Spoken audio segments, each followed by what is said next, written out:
Welcome to the Jerome McClain Show. I'm your host, Jerome McClain, and let's get into our episode.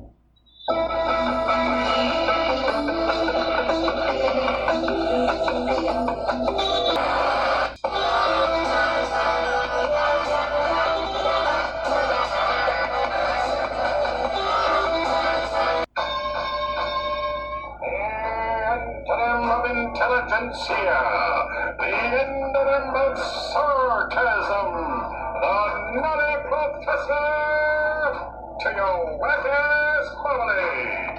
It's T-Bone from T-Bone and Chick Brew in the Morning. Now available in podcast format. Simply search for the T-Bone and Chick Brew podcast, available wherever fine podcasts are sold. Good afternoon. My name's Dan Lindheim. I'm the faculty director on the Center on Civility and Democratic Engagement and also a member of the class of '68.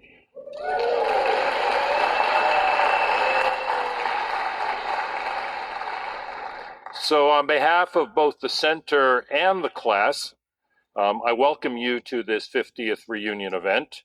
The Center on Civility and Democratic Engagement was created by the class of '68 10 years ago at the 40th reunion. Some classes give benches. Your class gave a center.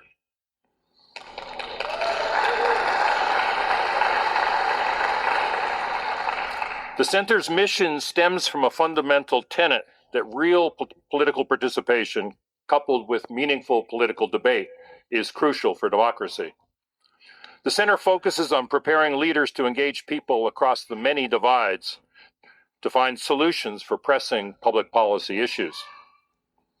In pursuit of productive and civil debate, we typically have panels involving a large number of people of very disparate views. For this 50th reunion, we asked Robert Reich to speak alone. We did so for at least three reasons. First, he too is a member of the class of '68, albeit from Dartmouth. Second, his work is about getting people to better understand their common interests, regardless of party or whether they supported Trump or Bernie or Hillary or whoever else. Third, he knows more about Democrats and Republicans than most Democrats and Republicans.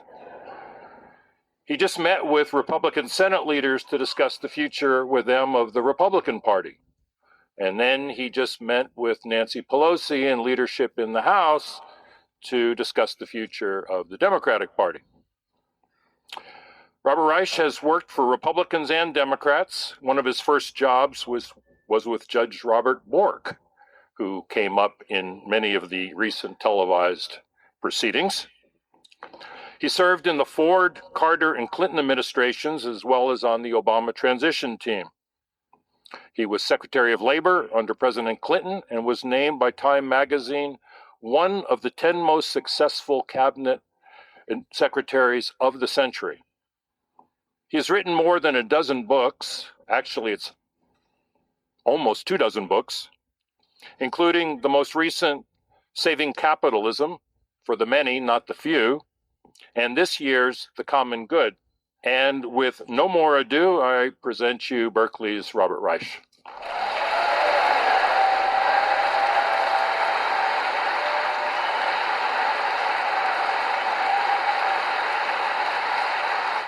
Well, as you can see, the state of public debate in the United States right now has worn me down.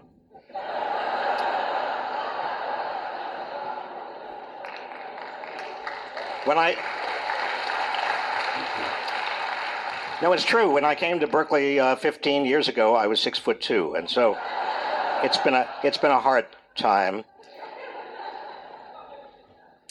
It does make me think, though, that I first came to Berkeley as a sort of a graduate student. I was working for a professor of architecture here in the summer of 1968. You remember that summer? Some of you remember that summer.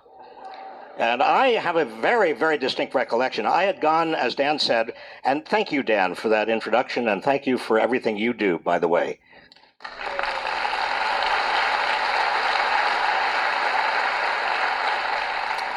But as Dan said, I had the unfortunate or less fortunate experience of going to Dartmouth College And when I went to Dartmouth College, before I came to Berkeley that summer of '68, Dartmouth College was all male, you should understand. And it also, when I went there, it was before the interstate highway system was completely finished. So it was hard to leave. And it is in Hanover, New Hampshire. So it was like being in a monastery in Siberia. And I came to Berkeley the summer of 1968, and you know that scene in The Wizard of Oz when Dorothy opens the door and it's suddenly Technicolor? I remember going up University Avenue. For the first time in my iconic beat-up Beetle and Volkswagen, and I remember that first aroma of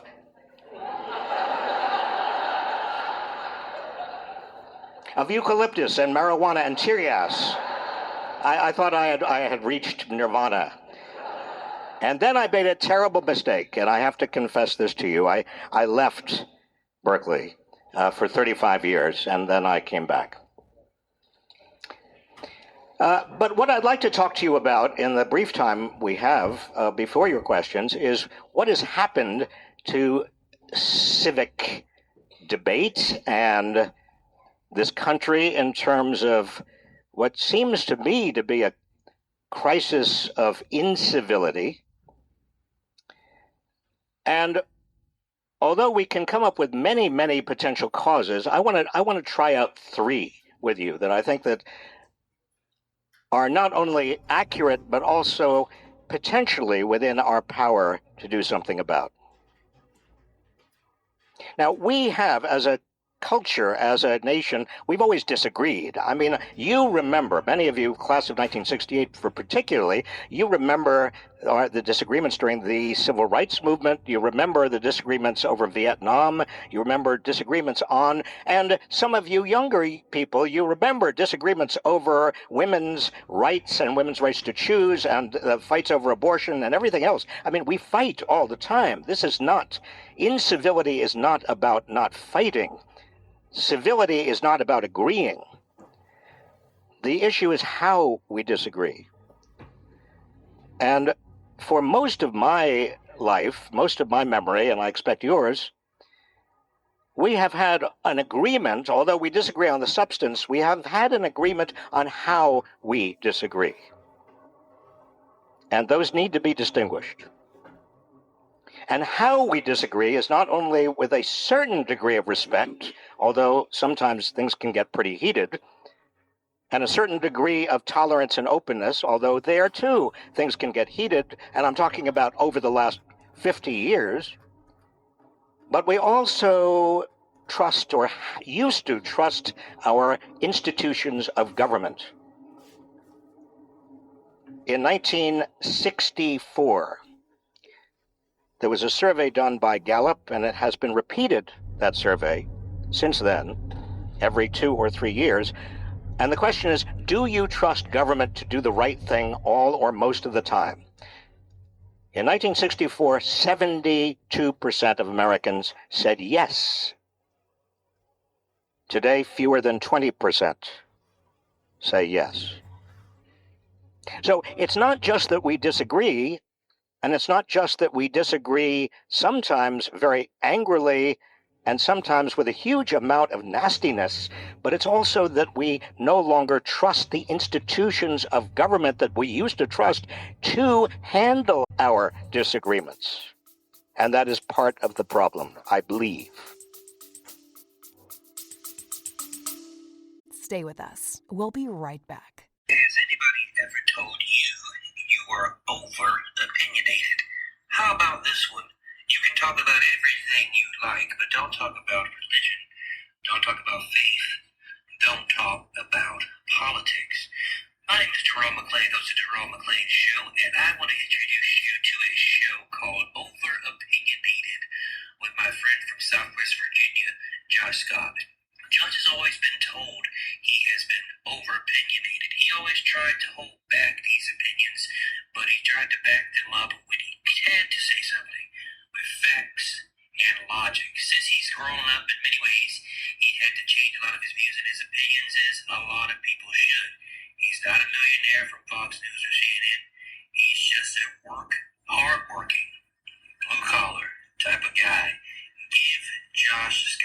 Scott at Overopinionated with Josh Scott. You can find him on patreon.com/overopinionated at 679.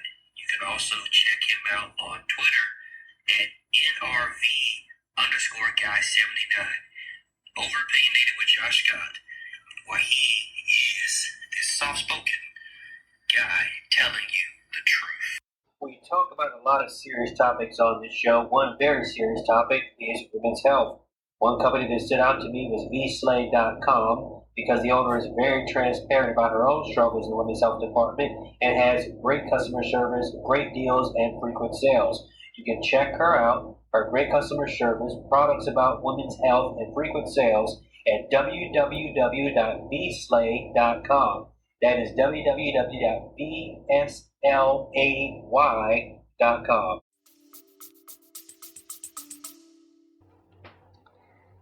We also have much more of what might be called geographic tribalism than ever before in my memory. What do I mean by geographic tribalism? I simply mean that the people around us, our neighbors, our friends, tend to be people who agree with us, and the people who disagree with us and agree with themselves tend to live geographically in different places. Now, sociologists understand that the most important influences on public opinion, on your opinion, on my opinion, on our values, are the people we see every day, the people we talk to. Yes, even you. And so if the people around us we talk with and we see every day are of the same view that we are, we entrench ourselves in those views. Bless you. The best way, and this is what I tell my students all the time, the best way of learning anything is to talk to somebody who disagrees with you. If you're only talking to people who agree with you, if everybody around you is mirroring your own values, then you're not going to learn anything. And if you're dug in and you don't want to listen to anybody else who has a different value, then you're never going to learn anything. This is what concerns me a little bit about what's happening in some universities, because some people, some professors, some faculty, some students say, we don't want to listen to anything that's going to make us unhappy or provoke us. But my response back is, if you're not provoked, you're not going to learn. The essence of learning is to be provoked. And so we need different views. We need different voices. 15 years ago, when I came, I was in Cambridge, Massachusetts. I was teaching at an institution there. Shall go unnamed. But and 15 years ago, when I came to Berkeley, I drove no longer a Beetle, no longer a Volkswagen. I had a Mini Cooper. Now, 15 years ago, there were not many Mini Coopers in the middle of America. I drove from Cambridge, Massachusetts, 3,000 miles to Berkeley. I love driving across this country. I've driven across the country 4 or 5 times. And 15 years ago, I drove in my little Mini Cooper. And I noticed that as I left the East Coast, there were no Mini Coopers. And I got to Oklahoma, and I was in a gas line. I was waiting for gas, and some truckers came over, and they knocked on my window, and I lowered the window, and I said, "Can I help you?" They said, "What is this?" I said, "This is a Mini Cooper." They said, "How does anybody fit in there?" Now, at that point, I had a strategic decision to make. Do you understand what I'm saying? And I decided I opened the door, and I stood and I said, "No problem." And they looked very puzzled and a little bit, well, let's say they were befuddled. And I said, "Well, I'm from Massachusetts, and we're all under 5 feet tall."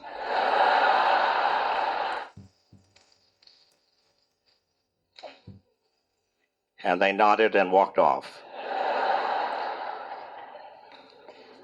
And then I got to Berkeley, and I thought Berkeley was 3,000 miles away from Cambridge, and it took me a little bit of time to realize that I had not moved at all. It was the same town, the same city. I had moved from Cambridge to Cambridge, from Berkeley to Berkeley. But it was a lot of the territory that I covered in between, the non-Mini Cooper land, that was of a different, let's say, tribe. Have you ever seen those maps of America where you can actually find out where Starbucks are located? Do you know that there are such maps?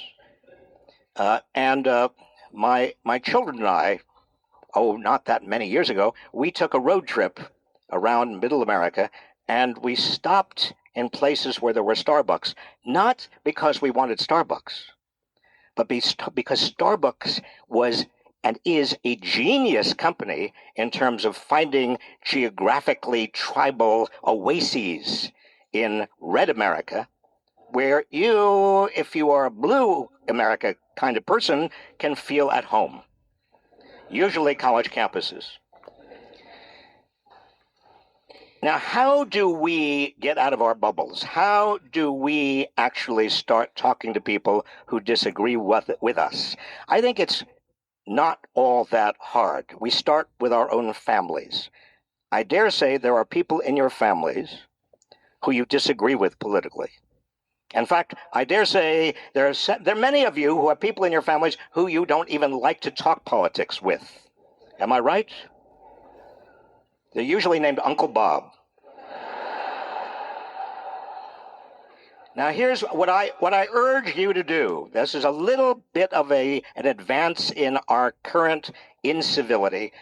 Instead of avoiding conflict, and I completely understand conflict avoidance, particularly inside families, what I urge you to do is seek out Uncle Bob at the next, maybe this Thanksgiving, and sit down with Uncle Bob, and don't start with labels. Don't start with Republican, Democrat, Donald Trump. Don't mention Trump. Don't start with any labels at all. Conservative, liberal, forget them, labels. Just start talking and asking your Uncle Bob about his work, how is the job, how are the benefits? Do you see where I'm going? In other words, have your Uncle Bob tell you his story about kitchen table economics, if you want to use that term. Sort of, how's the company, how's it dealing with health care, health insurance, pensions, all the things that most people talk about, at least with family, over the kitchen table, and are worried about. And you can tell your story. And before long, you may discover that you have a lot in common, and he has a lot in common with you. And then you might talk about solutions, but you see, you never are getting up to labels. You're talking about the common kitchen table economic issues that you and your Uncle Bob are dealing with, and that story, or those stories, are the foundation stones for the kind of stories that most Americans are actually telling each other. But it's in those stories and in the commonality in those stories that you begin to understand something much larger, that it's not about Republicans versus Democrats, conservatives versus liberals, Donald Trump or people who don't like Donald Trump. It really is about what's happening to average people. Which gets me to the second reason I think we have engaged in or found ourselves in the incivility pickle we are in. The first one is geographic tribalism. The second has to do with what has happened to incomes over the last 40 years. Now, if I had a chart behind me or a slide behind me, I would show you that from 1946, how many of you were born in, I don't want to ask you. I know, class of 1968, most of you were born in 1946. I was born in 1946. Bill Clinton was born in 1946. George W. Bush was born in 1946. Donald Trump was born in 1946. Cher was born in 1940. I mean, anybody who's anybody was born in 1946. Demographers, they scratch their heads. They want to know, well, why so many people were born in 1946? It's not rocket science. My father was in the Second World War, and he came home. And there was my mother. This is not complicated. But since if I had a chart behind me, you'd see that starting in 1946 and extending up to about 1978, 79, 80, the economy grew, and the median wage, not the average, the median wage, that is half above, half below, median wage grew exactly in tandem with economic growth. Everybody, no matter whether they were in the top 10%, top 5%, top 1%, bottom 20%, bottom 10%, everybody grew together. In fact, interestingly, if you were in the bottom fifth, the bottom 20%, your income grew faster than if you were in the top 10% or top 20% in those years. 3 decades, from 1946 up until 1976, 1977, 78, 79. What happens starting in the late 70s is that median wage begins to flatten. Now, the economy keeps on growing. Now, granted, there are recessions and recoveries. There's the business cycle. But behind the business cycle, you can see the economy continues to grow at, 2 or 3 or 4% a year on average. And yet the median wage begins to flatten. And something is going on. Because the median wage flattens for the next 40 years. I mean, the economy continues to grow, and it's not that people are not getting benefits from that economy. The gains from the economy are going someplace. It's just that they're not going to the middle class. I feel that way, too, about all of this. So then the question becomes, what do you as a typical family do? As a typical family, beginning in late 70s, we now can see this in hindsight. We didn't know it then because we were in the middle of it. It's like a fish in water. The typical family starting in the late 70s, the first coping mechanism, I'm using the term coping mechanism advisedly to mean this is how people cope with the fact that their wages are under a huge amount of stress. Well, the first coping mechanism is women, middle-class women, and many working-class women going into paid work. Now, middle-class women and working-class women were already working, obviously, but they went into paid work in large numbers beginning in the late 1970s. And I wish I could tell you it was because of all the wonderful opportunities open to women. No, that was part of it. But the major reason women went into paid work starting in the late 70s was to prop up family incomes that were starting to drop. Now, that worked for a while. That coping mechanism kept family incomes going up until the mid-90s, and then there's a limit to how many hours families can put in and women can work.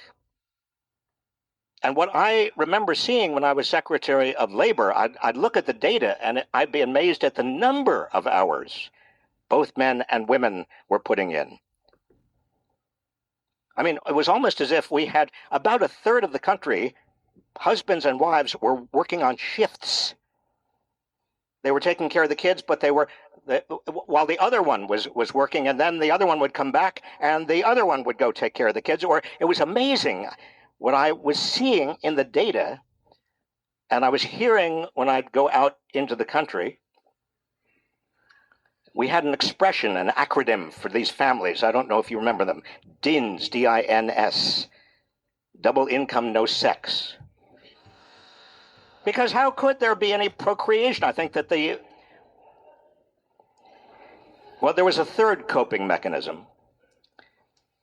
When you couldn't put in any more hours, the third coping mechanism for American families faced with stagnant wages was to use their homes as piggy banks and get home equity loans or refinance their mortgages.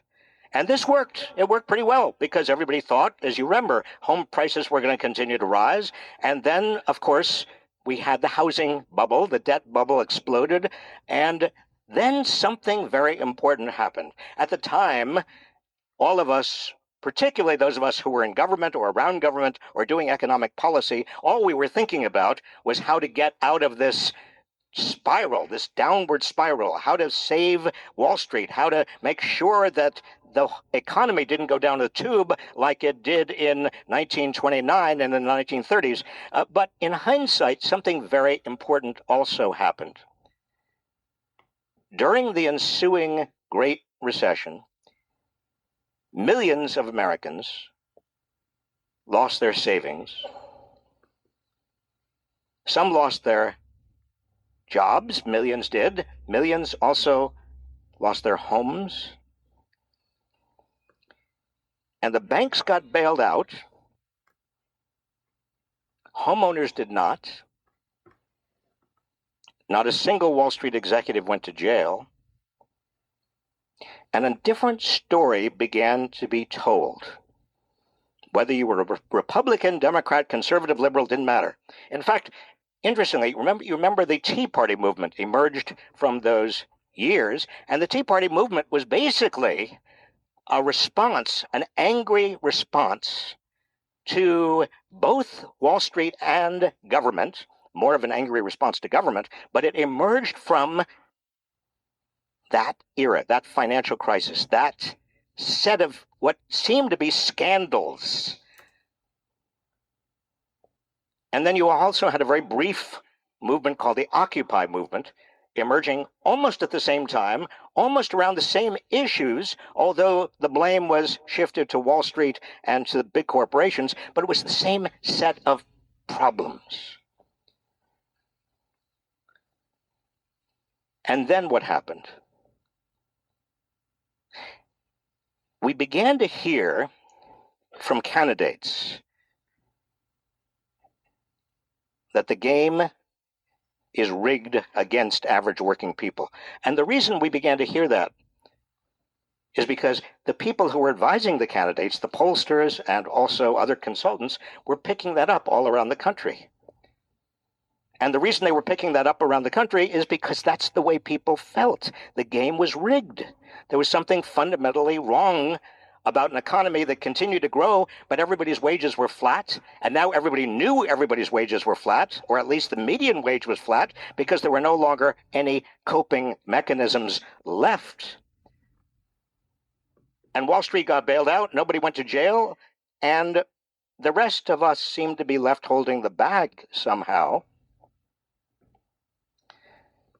Even Hillary Clinton, in the 2016 election, started out her campaign saying the deck is stacked in favor of those at the top. But even before Hillary started, in 2015, I was doing research for the book, The Common Good, and I was out in Wisconsin and Minnesota and Michigan, and I went down to Arkansas and in southern Ohio. Wherever I went, I heard the same things, regardless of whether people describe themselves as conservatives or liberals or Republicans or Democrats. They all were saying the same thing. The game is rigged. It's rigged. And I would ask people in the middle of 2015, I'd ask them, well, tell me who you are supporting for president. And most people in this kind of free-floating focus group that I held in 2015 told me they weren't sure, but they were most attracted to two candidates, Donald Trump and Bernie Sanders. And I remember when I first heard that, I said, what? I mean, I can understand one or the other, but how can you use their two names in the same sentence? They're on different planets, different galaxies. And what people in Michigan or Wisconsin or wherever I was would say to me back is that, well, they will both shake up the system. They're not politics as usual. They're not even typical politicians. They'll unrig the system. They'll make it work for me. I don't want a politician. I don't trust politicians.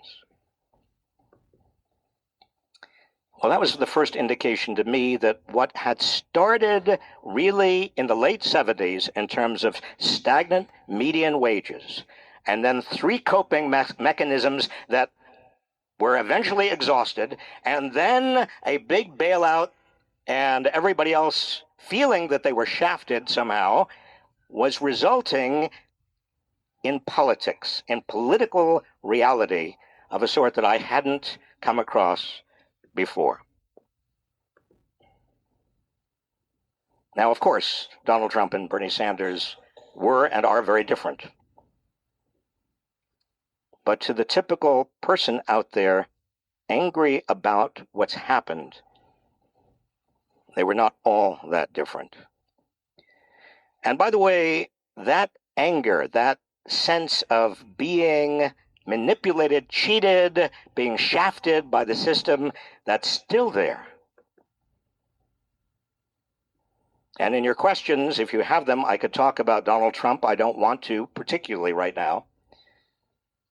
But I would just want to bring your attention to the fact that there are now politicians out there on both sides, including Trump, who are using that anger and living off of that anger and building their political base off that anger. And the vitriol and anger in our system is a direct result and response to all of that. Now, I said that there were three, in my view, three core reasons for the kind of lack of civility and disrespect and everything else that we're seeing right now in politics. The third I want to suggest to you, and it can't be avoided, is the media.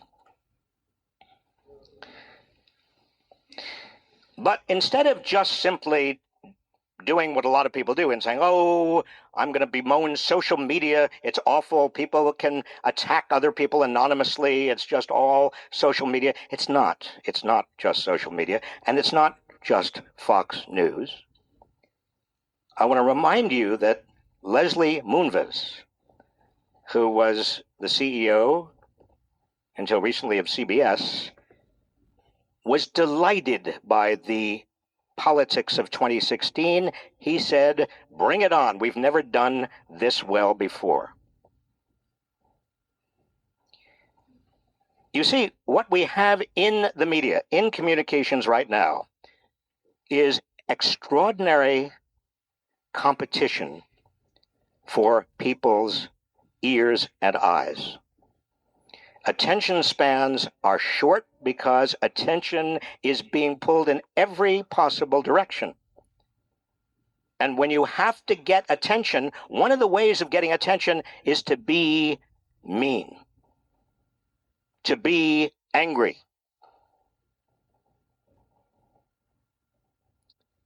Not too long ago, I was on a television program and I was debating somebody who was of a different political party, and we actually had a very good discussion.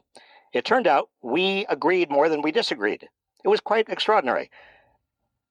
And it got to the station break, and I said to the producer, you know, when you're on television, you're hooked up through your ear to a producer.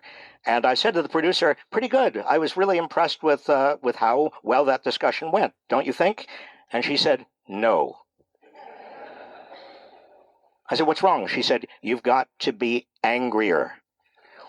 When we get back on the air, I want you to be angry. I said, I don't want to be angry. We were having a good discussion. We're modeling for the public at a time when the public needs models of people from different ideas, different political persuasions. We were modeling, actually, the possibility of agreement. She said, it doesn't matter. Be angrier. I said, I don't want to. She said, we're going to be back on in 10 seconds. Be angrier. And at that point, I lost my temper.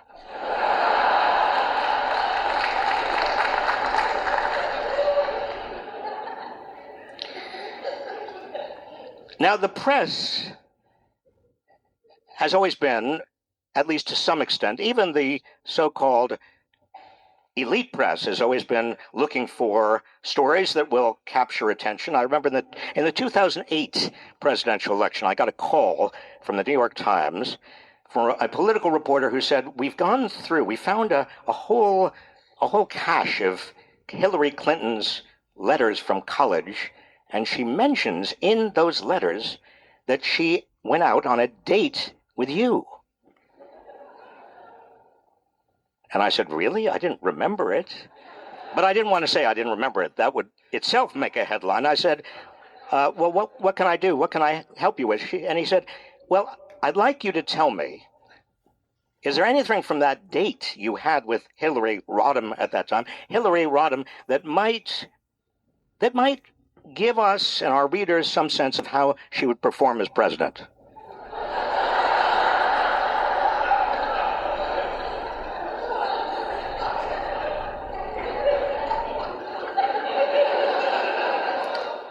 Well, I with my tongue firmly planted in my cheek, I said, well, we went to a movie and she wanted an inordinate amount of butter on her popcorn. And then there was silence. I thought he had hung up. I said, are you still there? He said, I'm just writing all this down. And then it appeared next week in the New York Times.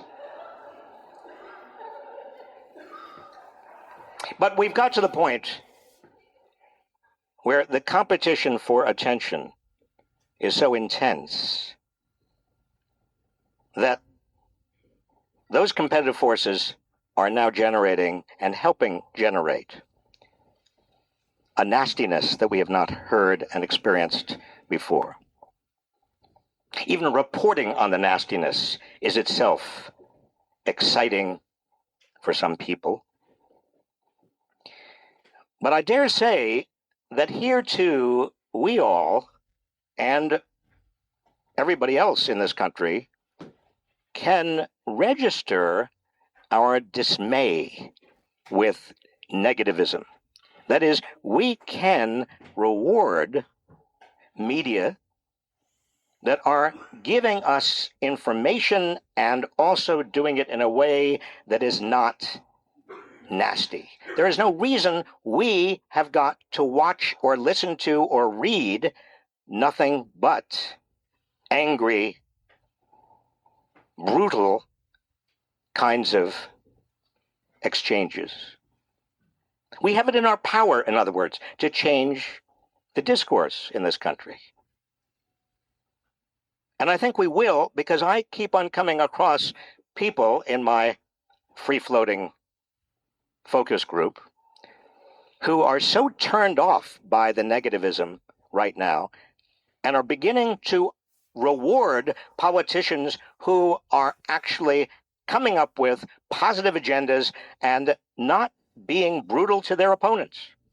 I heard it the other day.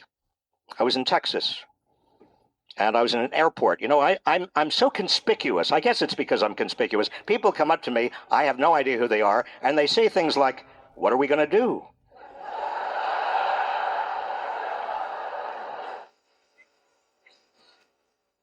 I say, I don't know. But this person, she came up to me and she said, you know, I am so, after she said, what are we going to do? And I said, I don't know. She said, I am so impressed with Beto O'Rourke. And, well, it's interesting that, I mean, here we are in Berkeley, California, and some of you reacted positively. I don't know that much about him. I've been researching him, but what they said about him was that it wasn't just his values they liked the way he presented them. They liked his personality, they liked him, and they liked the way he treated, if you can believe it, Ted Cruz. Well, you see, that's what I'm getting at. So, we are not entirely powerless. I mean, even here at the University of California, Berkeley, I have tried, and I think you, in your own ways, can try to make sure that this is not a sanctuary for just one kind of view, and that people are invited here as professors and as speakers who have different views and that are provocative and provoke. Even if people don't like to be provoked, they should be provoked. In other words, we can all do our parts in all sorts of ways to change the dialogue, to change the temperature, to change the quality of discourse in America. The Founding Fathers talked about civic virtue a great deal. If you read The Federalist, you see again and again their mentions, Hamilton and Madison especially, they talk about civic virtue. What this country has got to rely on is civic virtue. It can't simply rely on the Constitution. We need people who evince and practice civic virtue. What did they mean by civic virtue? They did not mean simply being nice to each other. No. They meant people who are willing, as part of their sense of citizenship, to engage with others in public deliberation. And they use the term deliberation. In public deliberation around the events of the day, around the future of the country. Deliberation was so critical to democracy. It wasn't just free speech. It was not simply a matter of people voting. Deliberation meant actually talking with other people, understanding and listening. And part of deliberation, in my view, I call eloquent listening. And eloquent listening is when your Uncle Bob says something, you don't just stop him or cut him off. You ask him what he means. You repeat what he says. You try to understand what he is getting at. Eloquent listening means being willing to open your mind to the possibility that your Uncle Bob might be right or might be even persuasive. Can you imagine how different this country could be if we engaged in that kind of civic virtue? Thank you all. Thank you.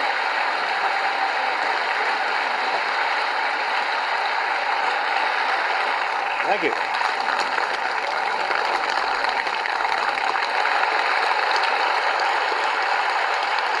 And now we have some time, I hope we have some time for your questions. Professor Reich, you failed to address identity politics. Surely that's another thing that's poisoning the discord today. Could you comment on that? I failed to address identity politics, and surely that's something that is poisoning the discourse today.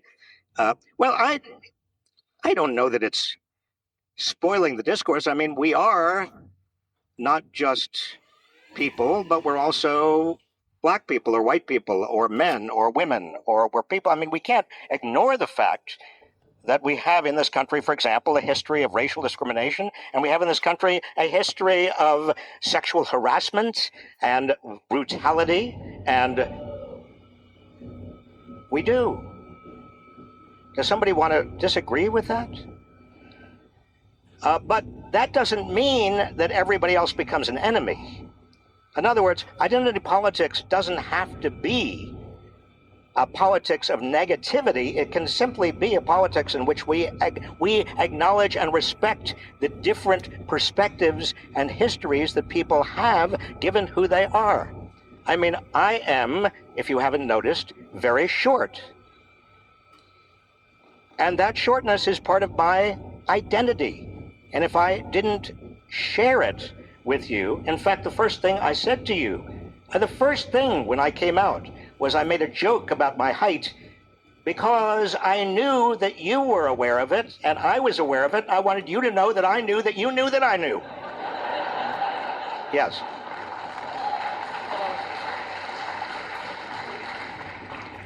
I've joked with people that I was a member of a basketball team with you and I was a center. But what I wanted to say was, eloquent listening. I'm going to go hear Tucker Carlson, who's someone I don't agree with, at the Commonwealth Club on Wednesday. What question would you ask him? Well, if I were in the audience talking to Tucker Carlson, I'd say, why don't you have Robert Reich on your show more often? I mean, just...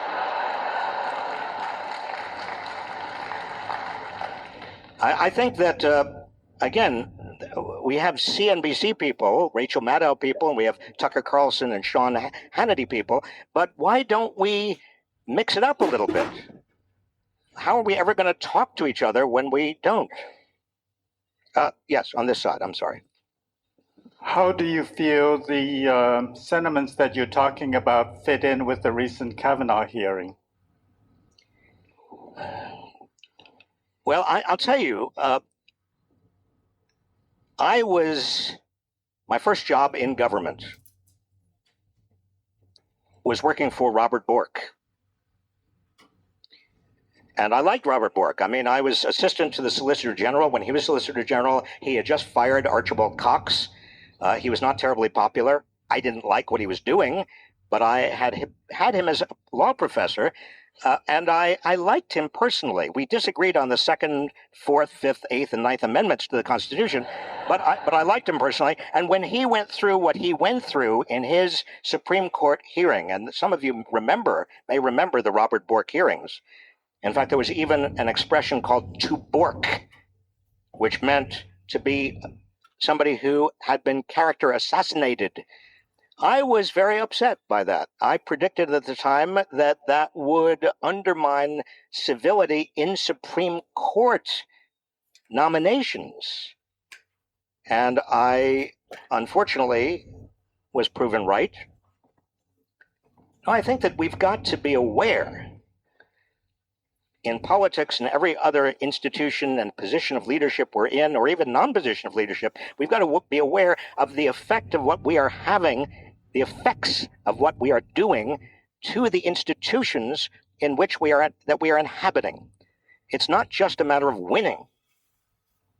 It's a matter of winning and strengthening an institution. The Supreme Court is now weaker, substantially weaker as an institution than it was before Bork and Thomas and certainly the Kavanaugh hearings. You talked a lot about using or improving dialogue. How do we use that dialogue to improve the condition of our country? So moving from just talking about it to doing it outside of leaving it to the politicians and the people in charge. Well, one of the themes I was trying to push was that we don't leave it to the politicians. We also do it personally. We seek out people who are different and who might disagree with us. And we're not intimidated, and we don't avoid conflict. It's not the conflict we should avoid. It's a certain form of conflict that is pretty undermining of our civility, but we've got to personally try to overcome that. Now, it's hard. Easy to say, hard to do. And I provided you, I hope, some ideas of how to do that, but we've got to try to do it in our personal life. I've also suggested, now, this may be a little bit hokey, but I think it's maybe a way to do it, that we go back to the old idea of sister cities. Remember where we used to have sister cities? But the sister cities really should be across the red-blue political divide. So, for example, what would happen if Berkeley had Oklahoma City as its sister city? I mean, can you imagine? You probably can't imagine. That's the problem. It's so hard to imagine. But I mean, taken to its logical, and I don't want to overstate something like this, but we could actually have pen pals. We could have families who our family and they are family of different political persuasions got together with. One of my best friends in the world is a man named Alan Simpson, Alan K. Simpson, former Republican a very senior Republican senator from Wyoming. Alan Simpson is about 6'8" tall. He and I see eye to eye on nothing, literally or physically. But I love the guy, and I disagree with him on a lot of things. But I spend, when I can, time out in Cody, Wyoming with him, and we laugh. I want to emphasize to you, humor is one of the greatest disinfectants. Always use humor. Yes. Professor Reich, some economists and historians would argue that the growth of the American economy between 1940 and 1980 is an historic anomaly that cannot be duplicated, and that even with free markets around the world, the only way to reintroduce fairness across the planet might be through the kind of democratic socialism which the Europeans adopted after World War II. I'd like to hear you comment on that. Let me just repeat. The question is, was the growth of the American economy between the end of the Second World War and the late 70s a historic anomaly and that can't be repeated? And to some extent, there is evidence that it was anomalous. That is, most of the rest of the competitors of the world had been devastated by World War II.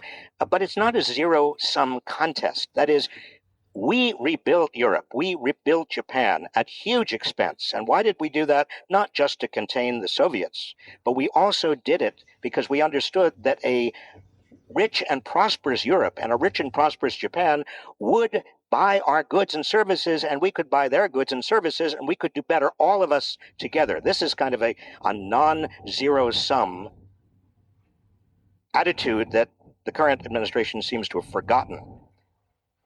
My point being that we've had in history some periods of extraordinary growth. Actually, from 1929 to 1938 was a period of extraordinary growth. People forget that during the Depression. There was also, there's started right after 2009. I mean, we've been in a huge growth spurt in a way. So the issue is not growth or non-growth. I think the issue is, you put your finger on it, how do the fruits of that growth, how are they managed? How do we organize the economy so that more people get the benefits of that growth? And you mentioned democratic socialism, and I, in the spirit of trying to avoid labels, I'm going to translate. That is, thicker social safety nets and more public investment in education and healthcare and infrastructure and basic R&D, so everybody has more of a chance to get ahead. And I would say yes.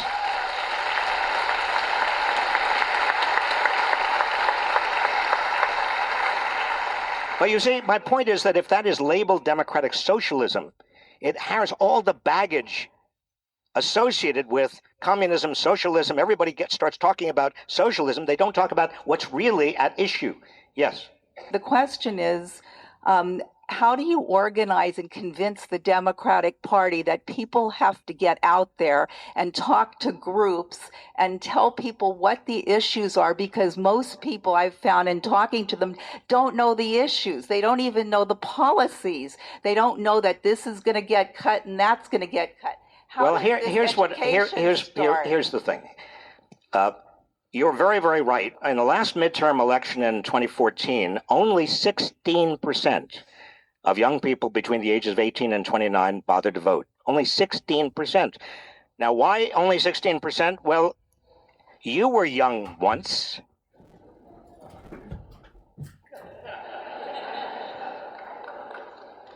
And some of you voted, but I remember being 16 to 29, and you're starting families, and you're starting businesses, and you're starting work, and you're out in the world, and you don't even know where to register, and you don't even know where your home is, and it's complicated, and it's not always your highest priority. But here's the thing. I have been teaching now for 35 years. The current generation of students, not just at Berkeley, but all over the country, because I do occasional guest lecturing, is the most committed, dedicated, involved, engaged generation of young people I have ever experienced.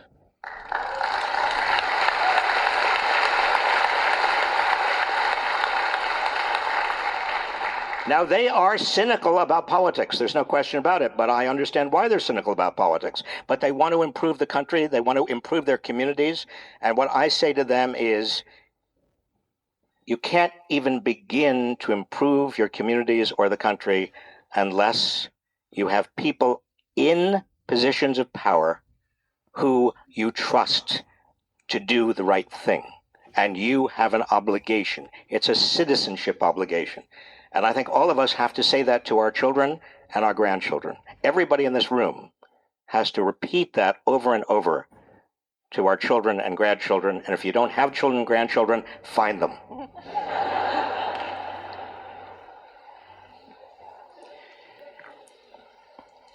I'm just going to cut to my second question. Many of us grew up with this idea of an American creed and that more unites us than divides us. Do you still believe that? Do I still believe the American creed that more unites us than divides us? Absolutely. Absolutely. I think once you get under the level of the talking heads and the politicians and the crazy, the kind of yelling people, and get out in the country, people agree much more than they disagree. For example, one thing that I ask in my kind of free-floating focus group, the last time I did this was just this week in Texas, earlier this week, near San Antonio, and I was up in Dallas, and I just find people, and I say, I'm just curious. Do you think that we should have a country in which if everybody who works full-time should be out of poverty? And 95% of the people I ask that question to say yes. If you work full-time, you should not be in poverty. And there are many other principles that we all agree on. We don't want an aristocracy. We don't want a permanent group of people who have so much wealth and power that they can overwhelm our government with their money. We want big money out of politics. Actually, most people on both sides of the aisle, in terms of average people, want big money out of politics. And I could go on, but we don't have time. How about one more question? Yes. I've been laughed out of several rooms for asking this question. You will not be laughed out of this room. Oh, wait till you hear the question. Okay. What would you think about random seating in the houses of Congress to mix it up, as you say, and alleviate geographical tribalism?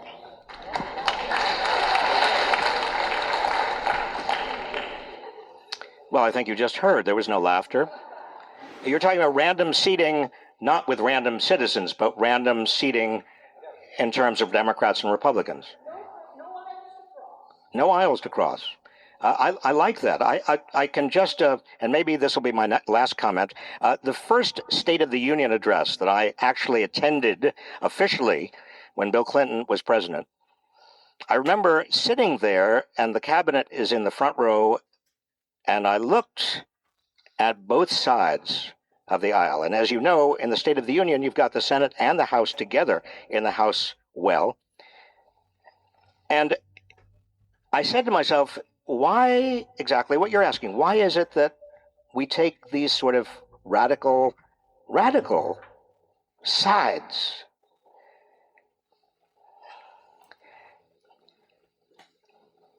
And one thing that was very clear to me, and I don't mean to sound in any way partisan, this is a reflection of what actually was the case and is the case.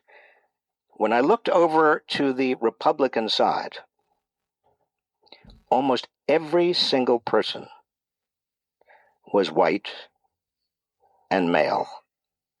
When I went over to the Democratic side, there were at least some who weren't.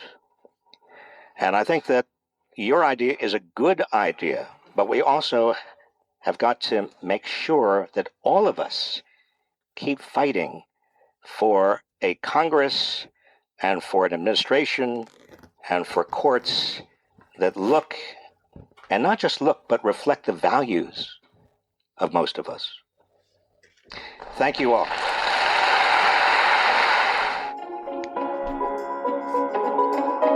So that was Professor Robert B. Reich, and that was a discussion of good, or the good we have in common, and what happened to it, and what might we do to restore it. His goal in that was somewhat to say that we don't all agree on the common good, or that we all do agree on common good. It was that we get into the habit of thinking about it, listening to each other's views, and providing means for people with opposing views to debate these questions with civility. Now, this was presented by Cal's class of 1968 and the Goldman School of Public Policy Center on Civility and Economic and Democratic Engagement, founded by the class of 1968. Now, this Blast from the Intellectual Past was recorded on 10/12 of 2018. I hope you enjoyed it.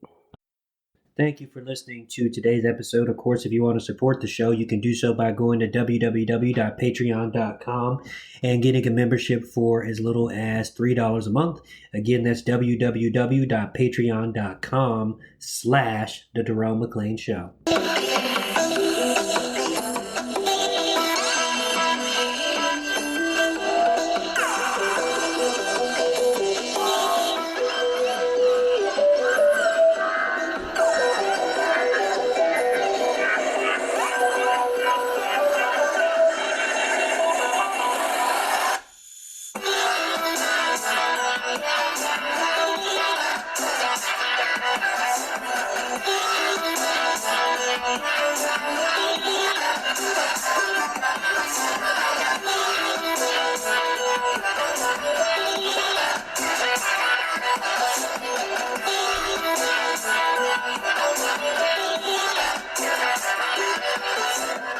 The Jerome McClain Show is fully listener-supported, independent media that won't lead you to tribalism. Get a membership and support independent media at www.patreon.com/The Jerome McClain Show.